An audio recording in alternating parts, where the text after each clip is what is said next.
kelayakan bisnis, di mana kelayakan bisnis ini menceritakan tentang satu perusahaan yang mengalami kebangkrutan.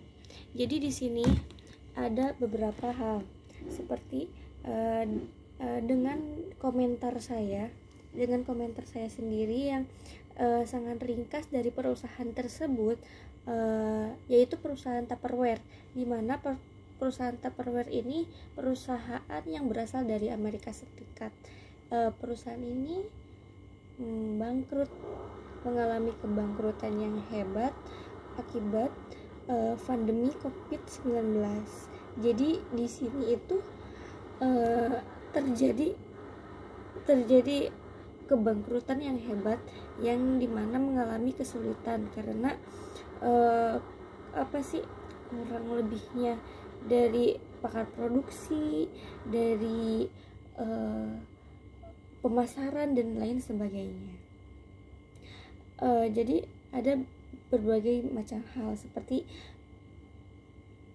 produksinya yang kian menurun, meskipun dari cara marketingnya, siapa sih yang tidak mengenali Tupperware? Pasti mengenali, semua orang mengenali Tupperware, tapi di mana orang yang masyarakat yang mencari kualitas dan kuantitasnya yang bagus, mengakibatkan terjadi minimnya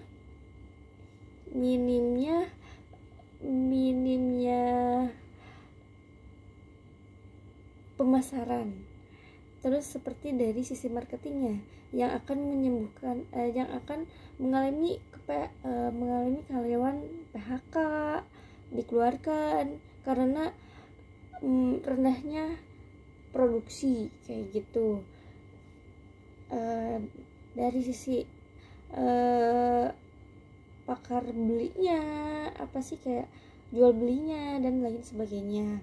Jadi kedua teknologi ini proses yang ini yang dimana banyak mengalami segi rendah dari sisi bahan baku.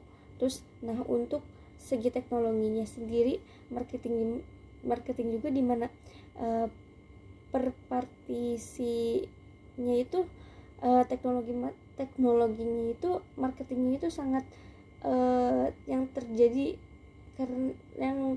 rendah karena waktu COVID-19 ini terjadi lockdown.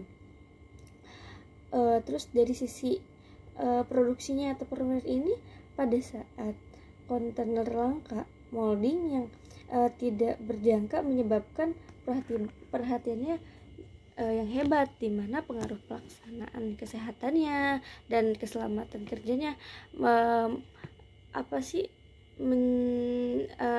rendah kayak gitu, tidak memperhatikan semua itu kayak gitu.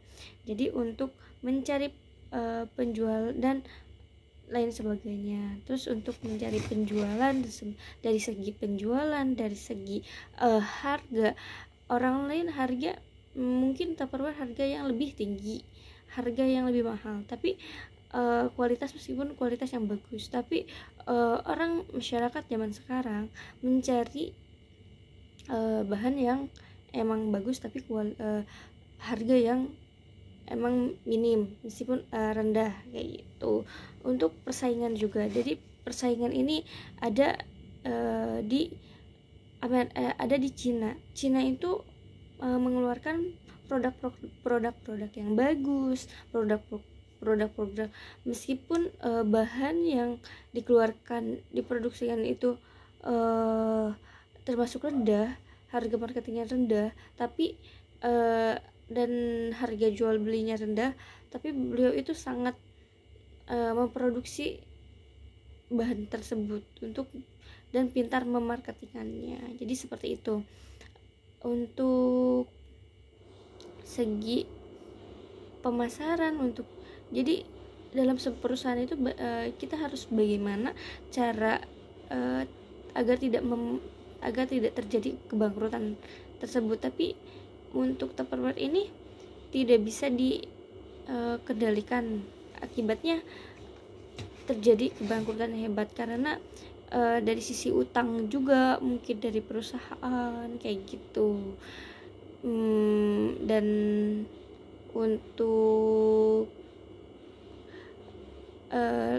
untuk lainnya seperti perusahaan Tupperware ini tidak konsisten dalam menjalani produksinya. Akibatnya yang dikeluarkan adalah model-model itu saja, model-model yang tidak upgrade gitu, intinya tidak monoton produknya gitu. Akibatnya orang yang membelinya tersebut itu aja kayak gitu. Tapi untuk di perusahaan yang lain, kayak untuk di perusahaan Cina, dia itu berjalan karena terjadi COVID-19 dan kelilitnya utang di mana-mana. Perusahaan Tupperware ini harus melalui kebangkrutan yang hebat, di mana kebangkrutan ini harus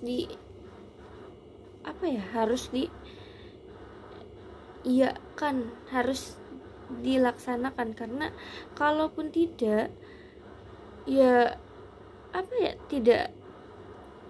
tidak ada lagi yang harus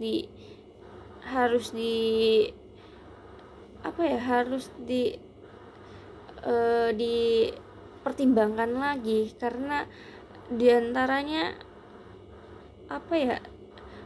diantaranya orang yang emang membutuhkan pekerjaan, tapi karena COVID-19 dan lagi penurunan produksi, akibatnya terjadi PHK. Dan untuk marketing, karena bahan-bahan, dan untuk marketing karena tidak adanya tidak adanya ketertarikan karena produknya itu saja, mengakibatkan orang tidak ada yang mau membeli, orang lain tidak akan tidak ada yang mau menjualnya, karena dari harganya sangatlah mahal, harganya yang tidak terjangkau dengan produk-produk lain kayak gitu kan. Jadi gimana persaingan juga tiap tahunnya sangatlah ngaruh. Kalaupun emang tidak ngaruh, namanya tiap tahun harus upgrade, harus melihat kondisinya kayak gitu. Jadi kenapa mengalami kebangkrutan? Karena banyak beberapa faktor, banyak beberapa hal, apalagi ini yang disebabkan oleh pakar produksinya kayak gitu. Rezeki, dimana perusahaan itu tiba-tiba terjadinya PHK karena dampak COVID-19 kayak gitu. Banyaknya lockdown di mana-mana. Jadi kalaupun perusahaan mau up, perusahaan harus mencari lagi karyawan dan melatih lagi karyawan supaya karyawan tersebut bisa kayak gitu ya teman-teman. Jadi alangkah baiknya, mau bagaimanapun kita, dampak tersebut itu sangatlah berpengaruh terhadap diri kita sendiri, karena itu hilangnya suatu pekerjaan yang dimana itu adalah sumber rezeki kita kayak gitu teman-teman. Untuk perusahaan Tupperware sendiri yang sudah mengalami kebangkrutan ini, banyak hikmahnya juga. Jadi gimana kita menjadi orang yang emang, orang kalau misalnya mempunyai suatu perusahaan, kita tidak boleh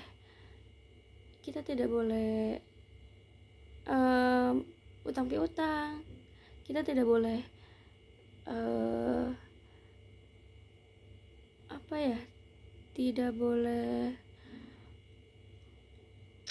tidak boleh tidak boleh mencari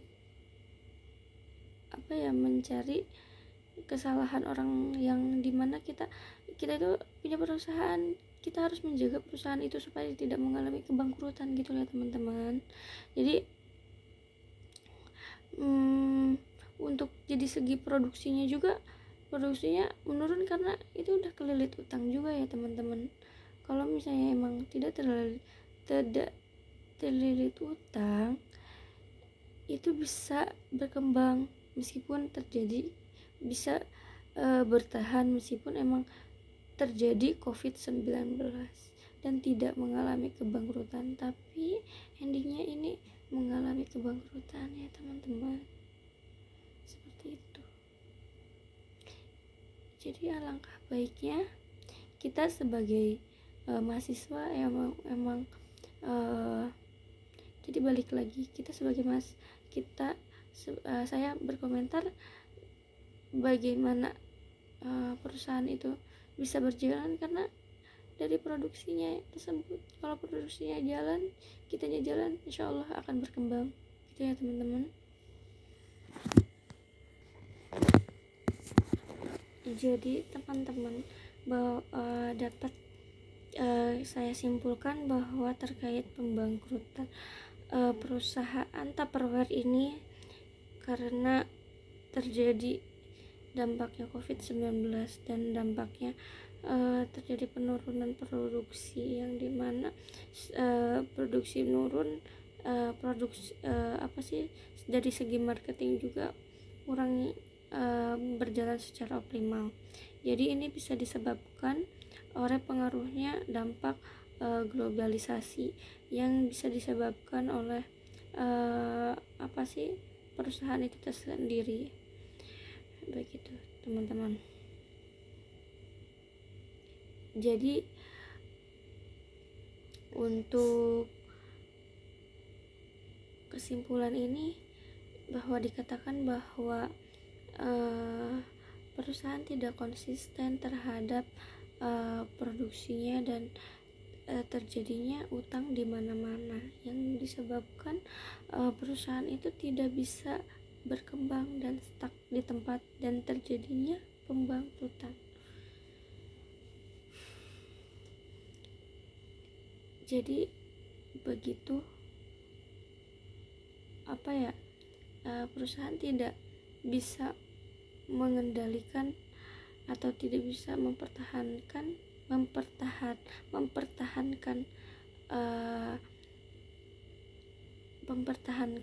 itu karena dampaknya terjadi COVID-19 gitu. Pemasaran dan lain sebagainya. Jadi ada berbagai macam hal seperti produksinya yang kian menurun, meskipun dari cara marketingnya, siapa sih yang tidak mengenali Tupperware? Pasti mengenali, semua orang mengenali Tupperware, tapi di mana orang yang masyarakat yang mencari kualitas dan kuantitasnya yang bagus mengakibatkan terjadi minimnya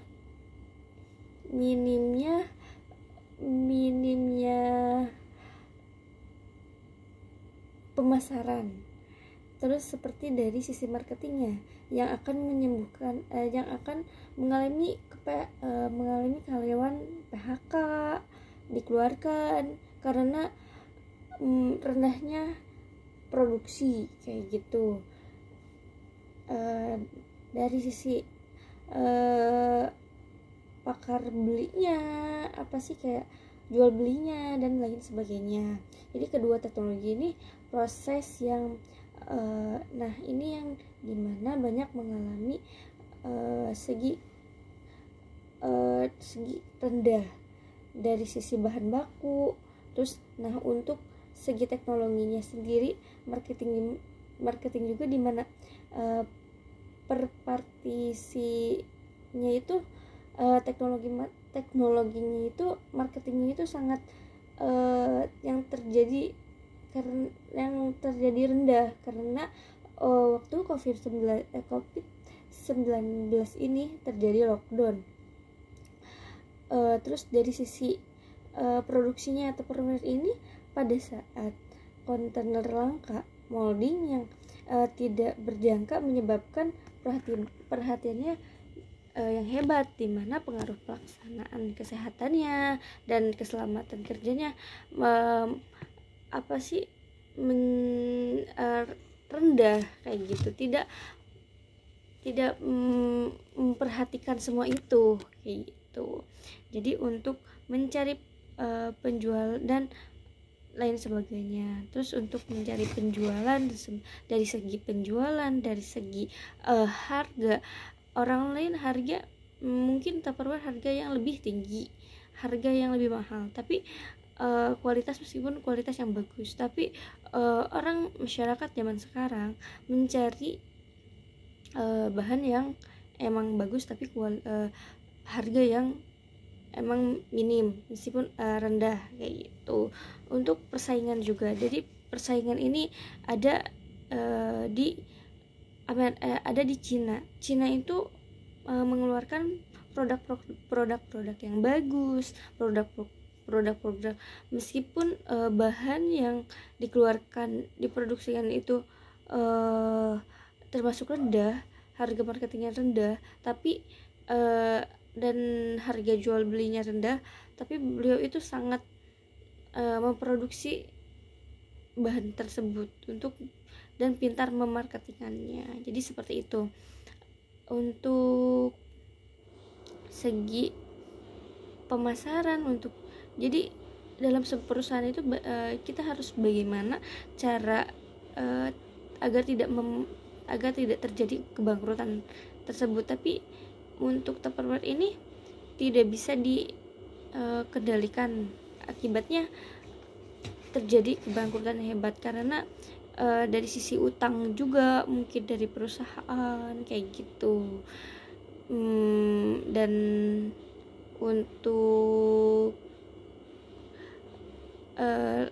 untuk lainnya, seperti perusahaan Tupperware ini tidak konsisten dalam menjalani produksinya, akibatnya yang dikeluarkan adalah model-model itu saja, model-model yang tidak upgrade gitu, intinya tidak monoton produknya gitu.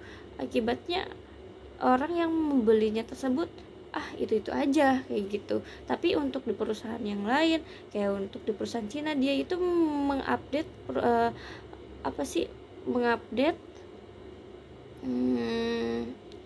apa saja yang akan dikeluarkan, apa saja bentuk-bentuk dan barang yang akan dikeluarkan kayak gitu, dijual belikan seperti itu.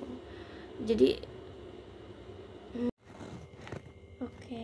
dari kesimpulan ini adalah studi kelayakan bisnis dari pengembangan analisis kebangkrutannya perusahaan Tupperware.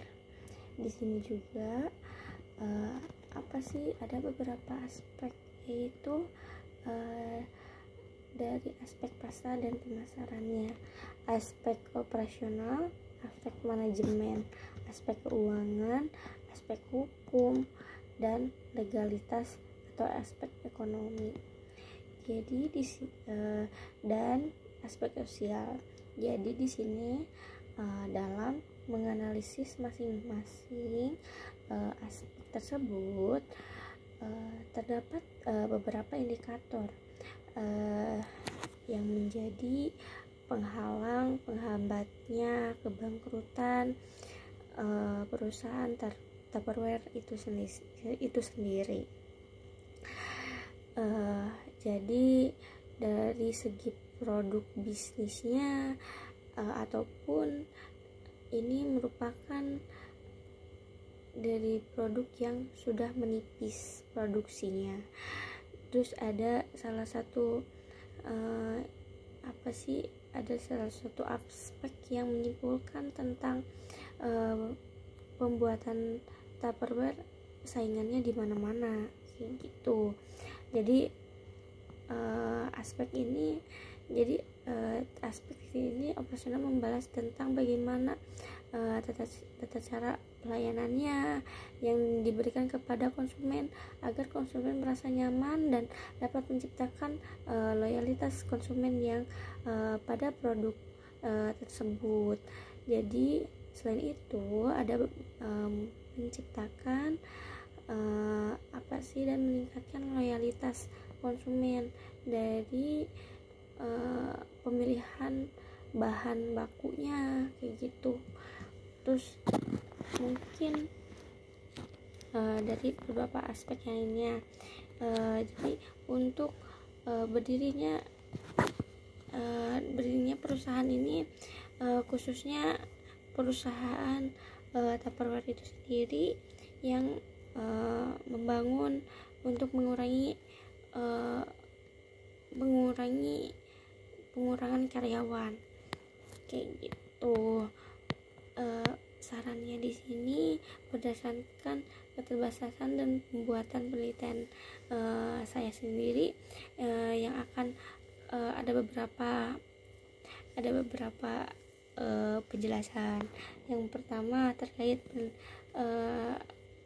diharapkannya dapat mengikuti pedoman yang baku tentang sistematika pembuatan studi kelayakan bisnis yang berdasarkan pengalaman saya, yaitu mendengarkan analisis tentang kebangkrutannya perusahaan Tupperware kayak gitu. Mungkin ajang ada di Indonesia itu untuk format atau sistematika pemunduan ini, sehingga kemudian hari saya bisa tahu ternyata kebangkrutan ini terciptanya dari sini, kok bisa bangkrut, ternyata semua itu saya bisa tahu sendiri kayak gitu.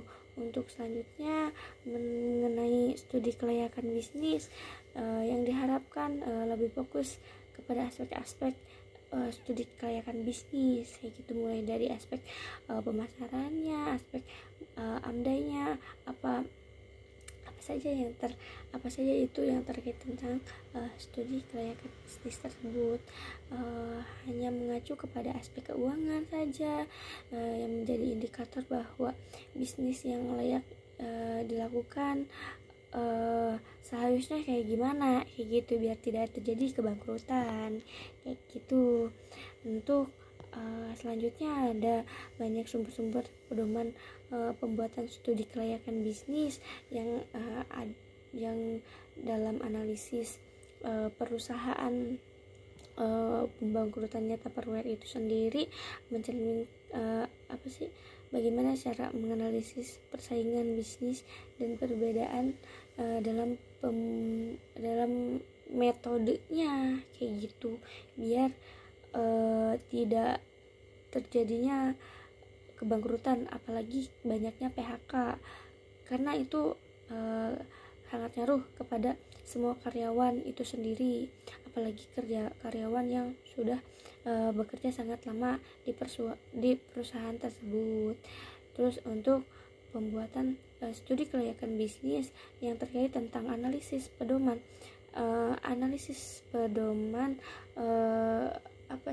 tentang kebangkrutannya perusahaan Tupperware, ini adalah untuk membutuhkan waktu yang telah lama daripada pembuatan ini. Hal ini karena banyak aspek-aspek yang ditinjau, seperti harus terinci kayak gitu, sehingga yang diharapkan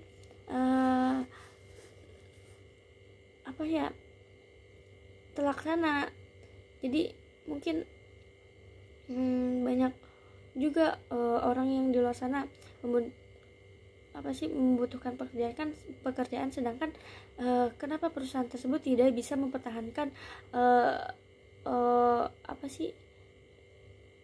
tidak bisa mempertahankan apa yang harusnya dipertahankan kayak gitu. Terus berarti harus harus menumbuhkan ide-ide yang baru, motivasi yang baru, dan produk-produk yang baru kayak gitu, yang dapat dijadikan dasar berdirinya suatu bisnis kayak gitu, biar bisnis itu tidak bangkrut dan lancar kayak gitu. Jadi tetapi bagaimana cara agar ide-ide tersebut dapat menciptakan bisnis yang terus menerus berkembang dari waktu ke waktu kayak gitu. Hal tersebut merupakan tantangan untuk kita sendiri sebagai pembisnis kayak gitu. Jadi untuk selanjutnya ada dewasa, jadi banyak iklan, jadi biar itu tuh suatu promosi bagi kita gitu, bagi produk kita, baik untuk cara pemasarannya kayak gitu. Jadi baik, di sini ada lampiran perhitungan biaya overhead atau biaya pabrik, atau dikatakan atau datanya. Di sini ada jenis produk, jumlah pesanan, lama pengerjaan atau per bulan, jam mesin atau per produk, jam mesin atau biaya per bulannya. Di sini ada bangku siswa yang jumlah pemesanannya ada 186, lama pekerjaannya 25 hari, dan per bulannya adalah 10 juta. Jam mesinnya adalah 192,84, atau per produk jam mesinnya ada biaya biaya per bulannya ada 6.631.579. Dan di sini ada almari atau baju atau pintu, ada 2, biayanya ada 10 hari sampai, dan di sini juga ada per bulannya adalah 10 juta.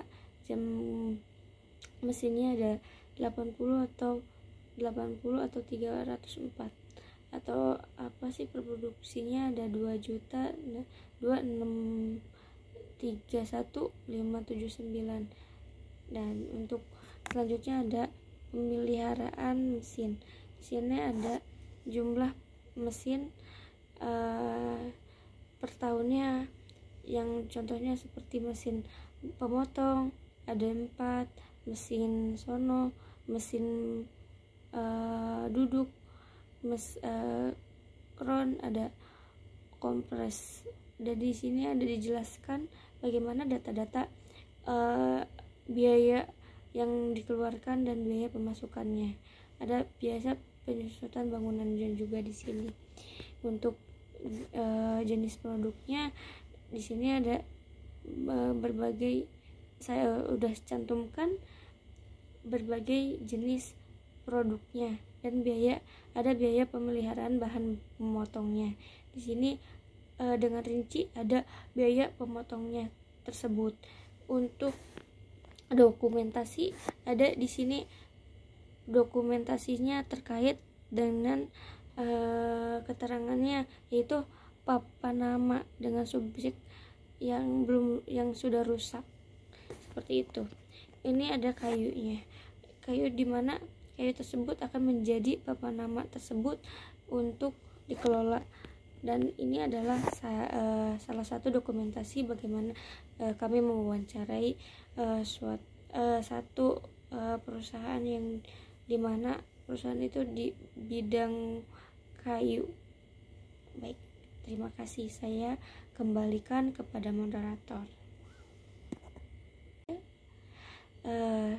Yang keduanya, keseimbangan kerja dalam kehidupan pribadi atau work-life balance, yang dimana banyak perusahaan kini fokus pada keseimbangan kerja dan kehidupan pribadi untuk mengurangi stres.